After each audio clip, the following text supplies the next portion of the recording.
உங்களுடைய இந்த பொன்னான நேரத்துக்காக நன்றி. நம்ம இன்னைக்கு பார்க்க போகிறது க்ரீன் சட்னி. வில்லேஜ் சைடெல்லாம் செய்யக்கூடிய ஒரு க்ரீன் சட்னி தான் பார்க்க போகிறோம். இதை வந்து பச்சை சட்னின்னு சொல்லுவாங்க. வாங்க எப்படி செய்கிறதுன்னு பார்க்கலாம்.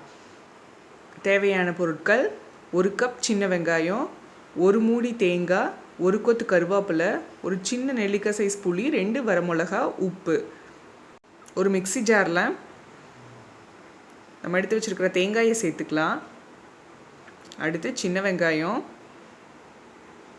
வெங்காயத்துலேயும் காரம் இருக்கும், அதுக்கு தகுந்த மாதிரி வரமிளகா சேர்த்திக்குங்க.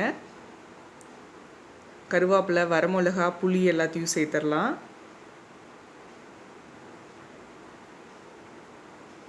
அடுத்து தேவையான அளவு உப்பு சேர்த்துக்கலாம். இது வதக்கவெல்லாம் தேவையில்லை, அப்படியே பச்சையாகவே தான் நம்ம அரைக்க போகிறோம். அதனால தான் இதுக்கு பேர் பச்சை சட்னி. கொஞ்சமாக தண்ணி விட்டு அரைச்சி எடுத்துக்கலாம். இதை வந்து நைஸாக அரைக்கக்கூடாது, கொஞ்சம் பருபருன்னு இருக்கிற மாதிரி பார்த்துக்குங்க. இது வந்து சூடான சாதத்துக்கு ரொம்பவே நல்லாயிருக்கும். இதை வந்து குயிக்காக செஞ்சிடலாம். நீங்களும் வீட்டில் ட்ரை பண்ணி பாருங்கள். அது சுவைகளும் சங்கமிக்கட்டும். அனைவரது இல்லங்களிலும்